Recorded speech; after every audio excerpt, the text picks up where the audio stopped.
I didn't know that I was going to get a master's degree on the fly in disaster management and now be leading a charge, not just in my state, but nationwide, to get more of that money into mitigation. Results better, not perfect. I think the biggest problem that we have in government, locally, statewide, and nationally, is that everybody stops doing better because it needs to be perfect for them to be able to vote for it. And so I believe in the get stuff done motto. The only real progress in this world is imperfect, relentless progress. I kind of switched my mantra from one of saying like that our purpose in our office was to serve our community to our purpose in our office is to serve the greater good. That's my job. I just raised my hand when I saw something that needed to get done. And so, I started to just kind of become the de facto leader because I was willing to sit up front and be involved. Welcome to the Good Government Show. I'm your host, Dave Martin. When you talk with a county supervisor from the heart of wine country, you have to start with wine. Not only is James Gore a county supervisor in Sonoma County, he also comes from a family of vintners, and I can tell you, the Gores make great wine. Sonoma County is also wildfire country, and I talked with James about how to both prepare and manage firefighting. We also look back at the story we did in our first season of the Good Government Show, and that was mini houses for veterans. The good news, the program is still working, and it has expanded. For 2023, James is the first vice president of the National Association of Counties, and he has an interesting background. He joined the Peace Corps after college and worked on agricultural issues in Bolivia, and that's where he met his wife. It was an interesting tour, to say the least, and we talk about that. Back in the USA, James was the assistant chief of the U.S. Department of Agriculture's Natural Resources Conservation Service, and that was in the Obama administration. There, he led nationwide conservation efforts at the intersection of agriculture, business, and environment. For 9 years, he's been a county supervisor, and he says since so many people want to talk to him, he's no longer allowed to go to the local hardware store, since it's rarely a short trip. So, open a bottle and listen to my conversation with James Gore coming up after this.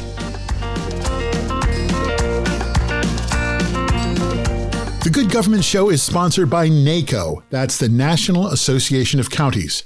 County government is actually the oldest form of government in the United States, and it touches more people directly. Roads, highways, hospitals, schools, recycling, law enforcement, water and sewers. In most of the country, those services are maintained by the county. That's county government. NACo is a nationwide organization that represents all 3,069 counties across the USA.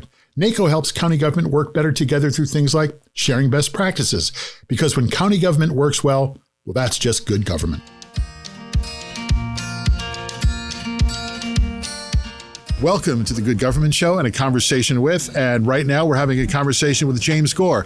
James, if you would, introduce yourself, tell us where you are, where you're from, what you do, what your title is. It's a pleasure to be with you. I like good government. That's why I'm here. I consider myself a public servant, not just a politician. Good.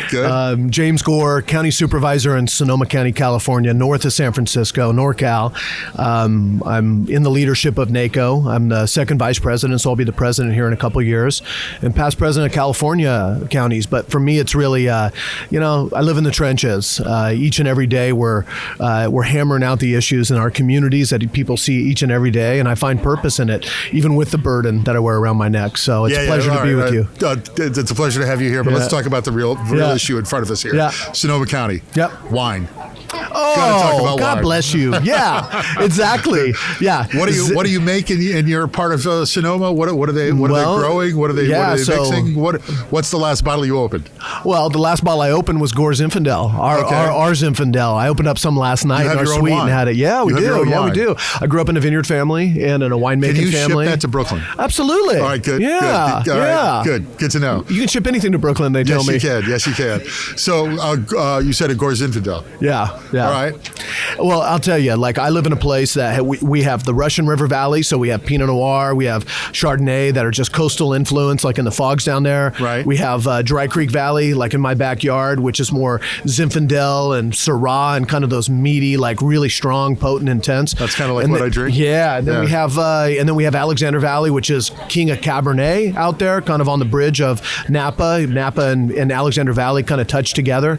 And between those valleys and like the 16 microclimates, you have huge distinction in one county, but it also is one of the reasons that we have so many disasters, so many issues, so many flooding, drought, fires, and all these other things is because it's we'll get to all that stuff in a minute. Let's stay on the wine for a moment. Exactly.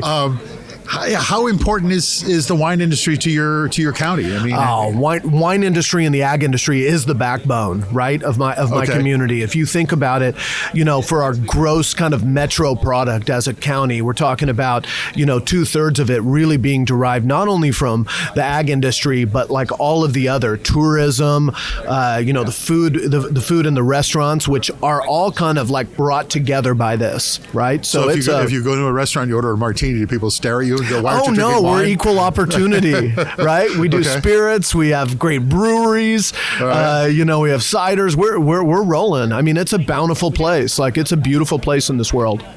I did not know you were a vintner. Is that fair to call you? Yeah, that's fair to say. All right. Do many people have some connection to the industry? Everybody who is there. Not everybody. I mean, let's just say it. Like, people love it, right? People love the industry, but at the same time, is that if you really get deep and you don't just do the high level hospitality side of it, and the tasting rooms and the other things, is that there's a deep culture there that is just fun and it's rural. And where I live, it's really the buffer zone in between the population-driven Bay Area, San Francisco, Oakland, and all these other areas, right, and then the northern wilderness. Because up north of me, you go to like Mendocino, Humboldt, Del Norte, and that is like sparse, gorgeous, forested countryside. It's very different. They're growing other stuff up there. Yeah, Emerald Triangle, right? Yes. I have a brother in the wine business, and I have a sister-in-law, his wife, who has a cannabis business. They're called the Wine and Weed Couple. I bet. Yeah, talking about good government. That must be a fun place to go to for dinner. Yeah, absolutely, right? Good. All right, well, I would love to talk wine all day. I don't think we can ship that to Brooklyn. No, but I'm going to give you my address later. We'll talk. I had a Zinfandel last night, so I'm ready. Nice, I like that. Yes, you touched on something else that Sonoma, I guess, is a challenge you have to deal with regularly. Wildfires, forest fires. I gather this is probably one of the chief problems that you have to face, and you don't know when you're going to face it. This cycle of fire, flood, drought. And the fires that you were talking about are really wind-driven storms. These are not just smoldering fires in the countryside, like trees that are ready to burn. We're talking about 50 to 100 mile an hour winds coming east to west. We call them Diablo winds, Santa Ana winds down south in California, and they just burn us out if they come at that time. And we have totally adapted all of our systems to be a top-in-class emergency management division, alert and warnings to our community, resilience groups in different neighborhoods, but it is a full-time job making sure that we stay on top of the climate changes that we're facing and the resilience that we're building in our communities. Can you prepare for some of these? So yeah, absolutely. I mean, there's a couple ways you look at it. One is that managing an entire forest for a forest health is a very difficult thing. And really, fire is a part of forest health. Right. That's one of the things that's difficult. But we have a lot of people who live in the forests. And I'm not just talking hundreds, I'm talking thousands, right? Yeah. So working with people on home hardening, on defensible space around their properties. And then for us, we run the Department of Emergency Management, what we're doing is, we're neck deep in like evacuating entire communities to hold the flank when we have those fires. It's intense. Are the folks who live in the forest receptive to suggestions and better ideas? Yeah, receptive is an absolute, but what strikes an ability for somebody to change as a broad level is usually more than receptive and just information. So what's happening is a lot of people are having to take action because their insurance plans are being dropped. Okay. Right? Or I don't want to do that, but I have to do that. Yeah, well, I gotta, because it costs a lot of money to do defensible space. It costs a lot of money to do home hardening. You can't just spend $3,000 or $4,000. You got to go in and hammer it. So we do things like we offer low interest loans for home hardening that can go onto your property tax rolls, PACE loans, other things like that. We're always finding ways to incentivize good in our community. Do you have any background in forest prevention or fire prevention or emergency services?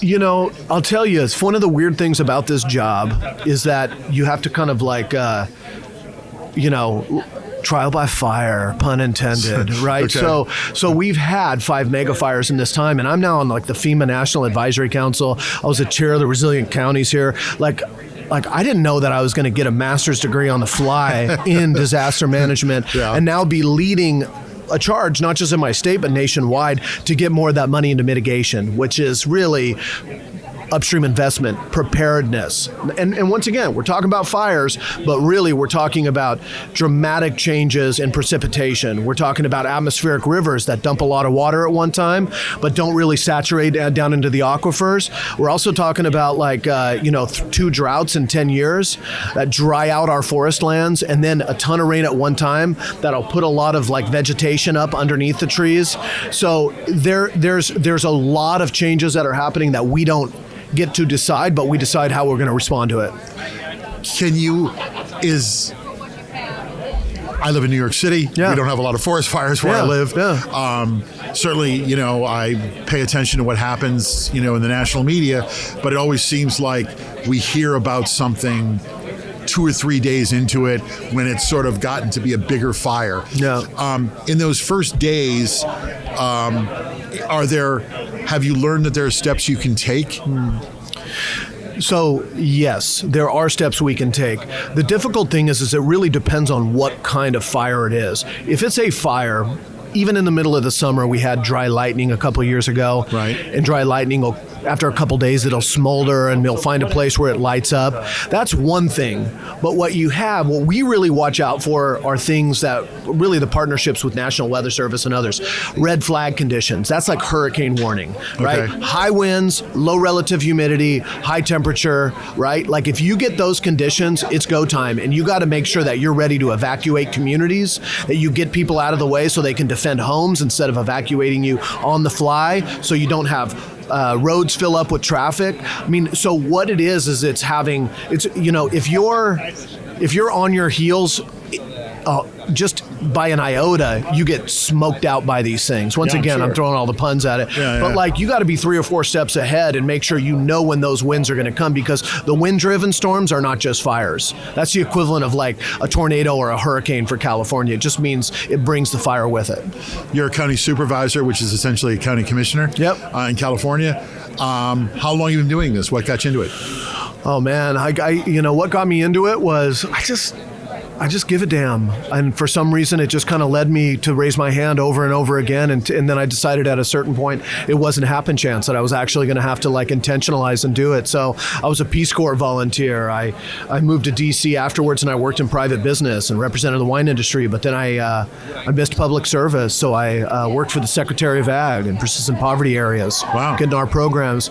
And then What was your Peace Corps assignment? Bolivia, South America. Wow. I was on horseback down in the jungles for 2 years. Met my wife there. Had to go to Bolivia to find a blonde Texan. How crazy is that? She's amazing. And so she and I we got an amazing life. Did you go to the place where Butch and Sundance? I've tried to find it. Yeah, I tried to find it. Yeah, place? where they did. That's what I know about Bolivia. I love that you say that. Absolutely. Yes. Now, but Bolivia was crazy, right? I mean, bet. it was a crazy place. What were you trying to do? Natural resources and ag. So, I built water systems with community and dug trenches for 2 years while we were chewing coca leaves and hanging out. Does it really make you work faster? Yeah, but it's not it's not a full-blown drug. It's more like chewing tobacco or something here in the U.S. Everybody kind of does it while they're working. Okay. It's a cultural thing. All right. So what's going on in Sonoma? We've talked about wine and we've talked about disasters. What else is happening? Disasters. We did a story last season, I think our first season, on some mini houses for veterans. I think there were 14 mini houses you built for veterans. I recall it was, I remember one of the people we spoke to said, my house is, I can't remember, 250 square feet of paradise. Oh, yeah. How are the houses doing? They're doing great, and we've expanded it. It's not just for veterans. We've now expanded. A big part of our homeless strategy is making sure people are housed in interim solutions so that we can get them to permanent housing.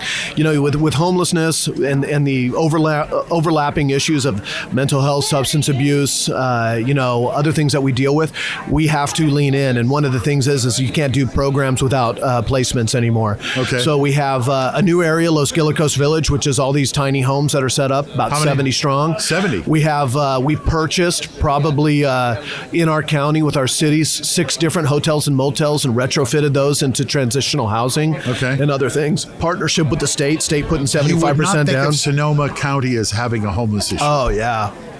You know, the homeless issue, one of the things that you see, for us, I'll speak for California specifically, is that, you know, decades ago, there was a decision made to close all the institutions, and maybe that was the right decision, but there was no other alternatives put. So just put it all out on the streets, right? And ironically, you know, the fact that we have good weather, even in the wintertime, makes it, you know, very difficult to manage. And so, but we realize also that 80% of our homeless population has been in our community for more than 10 years. A lot of them have grown up there. So it's not just this transient issue of like what's going on, and I can't just make it disappear. Some people think I can just show up like the Men in Black and like make everybody forget and like get rid of everything, right? I'm like, no, these are our neighbors, even if they're homeless, houseless, right? So I got to find solutions for them, because solutions have to be in community, and solutions will piss off my constituents, because it also means that we're going to be solutions hurt as much as problems do. It means you got to put facilities up.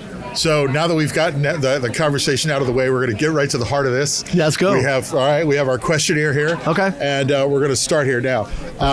What is good government to you? You're a county supervisor. You also had the unique perspective of being past president of county commissioners for the entire state of California. Define good government. Results. Better, not perfect. I think the biggest problem that we have in government, locally, statewide, and nationally, is that everybody stops doing better because it needs to be perfect for them to be able to vote for it. And so I believe in the get stuff done motto. So how do you hold yourself accountable? You know, at the end of the day, I hold myself accountable by my own sense of like seeing the results, seeing the roads paved, seeing homeless solutions, seeing those other things in my community. But with my constituents too, is I say, bring it on, hold me accountable, right? Well, that was my next question. Hold me accountable. How do they hold you accountable? Well, you know, I mean, there's always an election. That happens, right? That's the biggest accountability measure. How many times have you been elected so far? I just got elected my 3rd time, right? So far, I guess? So far, we're doing good. The biggest thing that also my constituents, what I realize is that they accept imperfect, relentless progress, which is our mantra coming out of the fires. Say that again? The only real progress in this world is imperfect, relentless progress. Imperfect, relentless progress. Yeah. Okay. Results, I mean, you got to tell people, I'm fighting and I can do better, but I can't make that perfect for you. I mean, you got to bring it back to basics. So if they see that you're working your tail off, that your team's working hard, you're responding, and you're honest with them about things, it's amazing how far that goes. It's amazing. And you said results. Are you looking at big results or small results or anything? I mean, you know, you got to be able to deal with the small stuff if you want to be innovative and do the big stuff. I don't get to try and create a clean energy future or restore the river if I can't fill potholes in my community. And that's the stuff that erodes public trust in government, is if you can't fill potholes, if people can't get a permit, right? So, man, I'm neck deep in doing like internal audits on our permitting department, and then like driving more funding into road striping and other things. It's incremental and it's a big deal. And if people aren't seeing what they think are the results they want, what should they do? They should get active. They should get loud. I mean, I always say that don't complain if you're not willing to be a part of the solution, but being a part of the solution doesn't mean that you have to put time in. It means that you have to vote. It means that you have to make your voice heard. I'm like bring it on. My goal is to make things better, right? And does that make it tough when you're walking around the county and the community? Yeah, you know, my wife sometimes won't let me on the weekend go to the hardware store because that could be a 7-hour constituent meeting session. Is that true? I'm serious. Really? Ace Hardware in Hillsburg, I'm not allowed to go there on Saturdays and Sundays. My wife, yeah. I will. All of a sudden, I just might as well grab a chair and just talk to people about permits, potholes, clean energy, So she says, we're out of milk, and you say, I'll go get it? She goes, no, I'll do it. No. I got to hide out. We don't have that kind of time. Yeah, but you know, it's we work where the rubber meets the road, but it also means that you get road rash. I mean, you get tired of of it being like every time if I pave a road and I post on Facebook, we paved Pioneer Road, you know what happens? I get 500 comments from people who are like, well, why didn't you pave my road? Right? But you got to get used to the fact that you don't do this for you got to do it for the service. You don't. Say it again. It was relentless, imperfect, relentless progress. Okay. You got to do it. We got to that road. We're going to get to your road. Yeah. Okay. Yeah, and people, are they receptive to that answer? Somewhat, and some aren't. But like I kind of switched my mantra from one of saying like that our purpose in our office was to serve our community to our purpose in our office is to serve the greater good. That's my job, is to serve the greater good, which means sometimes I got to have some straight talk with folks or tell them I can't help them or get to know quick, right?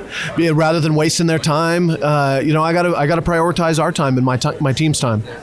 You may have just answered the question by saying prioritize, but what would you like the people to know about government? As a government insider, what would you like people who aren't government insiders to know about government?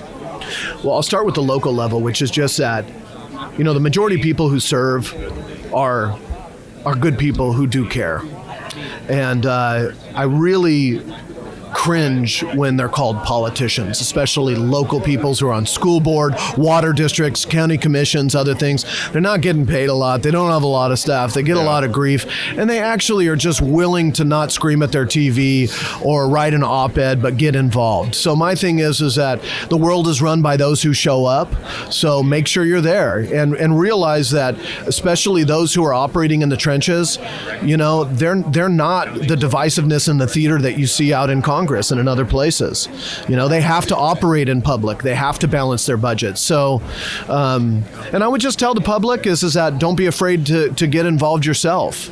There's a lot of people who have very loud voices, but they don't show up when it's time to vote, and they don't show up to put their name on the ballot. So be the change you want to see in your community. All right, here's an easy question. Yeah. Who's your hero in government? Oh man, I'll tell you, I still love this guy Teddy Roosevelt from days gone by. Teddy Roosevelt. Yeah, you know why? Is because I really loved the straight talk stuff. I mean, I think some of my favorite quotes from him, everything from like, it's not the critic who counts, it's the man or woman, in this case, in the arena, covered in blood and sweat and tears. If you look on the other stuff, I mean, he was kind of a wild card. At one point, he was a Republican, but he was also a trust buster, right? Like with big businesses and other things, and outdoors. And I think that there's a lot of stuff that we need to look to. I'll say my favorite quote is that he says, don't talk about rights without responsibilities, right? Okay. And I think that's a big thing that our country needs to look back to and look forward to. We could do worse than have Teddy Roosevelt as an example, I suppose. All right. You've just opened a bottle of wine.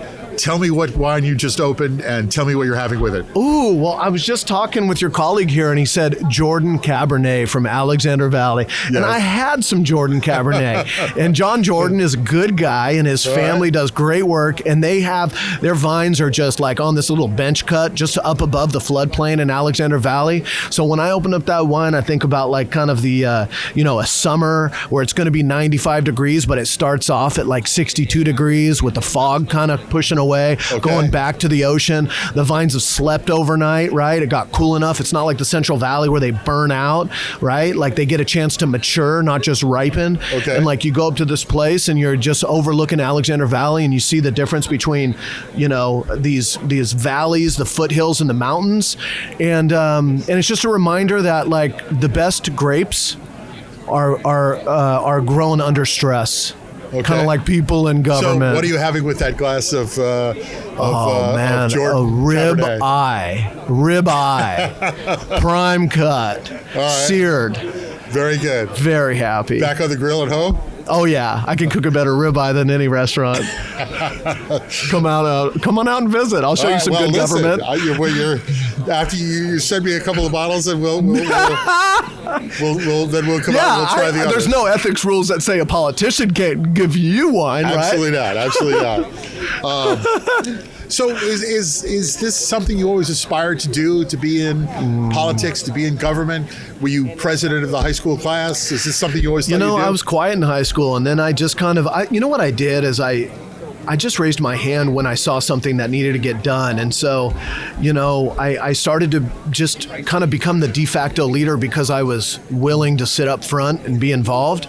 And so I never had this, I wasn't giving speeches. I wasn't, there, you wouldn't see me and be like, back in the day that he was yearning for something like this. Yeah. And I was a late bloomer, but this sense of like, you can be a part of changing the world that my mom and my grandma instilled in me, and then realizing actually you can if you step up and you get involved, small or big, and then things like Peace Corps and other stuff.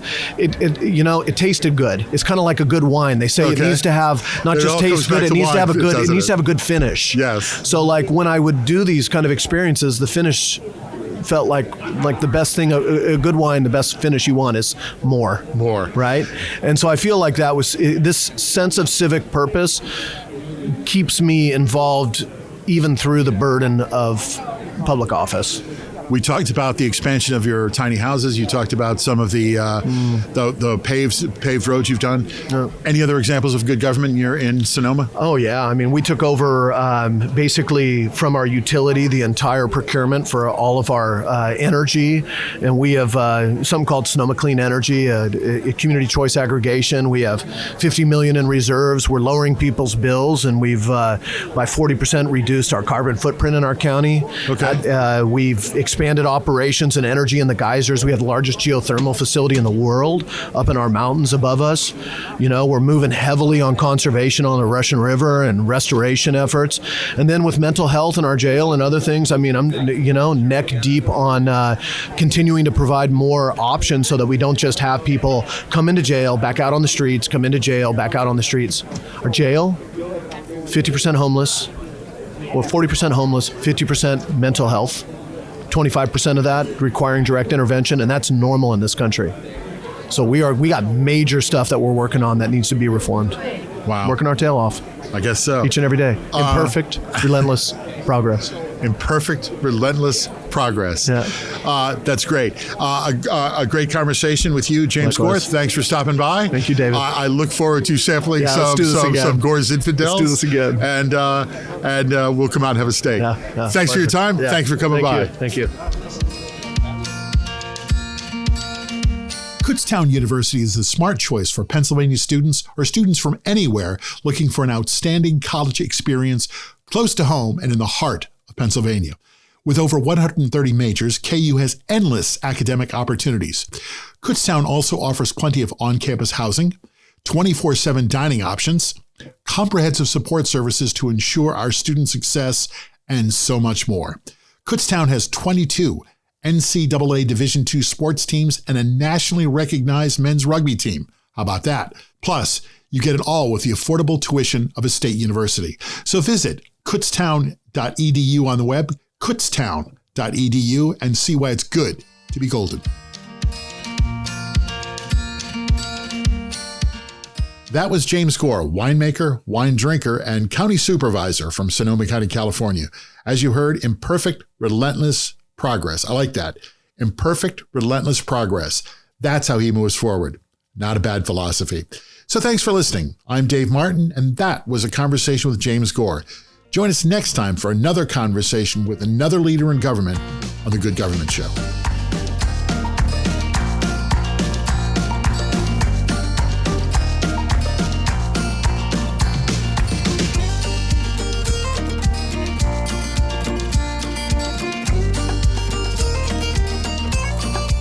The Good Government Show and A Conversation With is produced by Valley Park Productions. Jim Ludlow, David Martin, and David Snyder are the executive producers. Our editor and producer is Jason Stershic. This is The Good Government Show. Thanks for listening.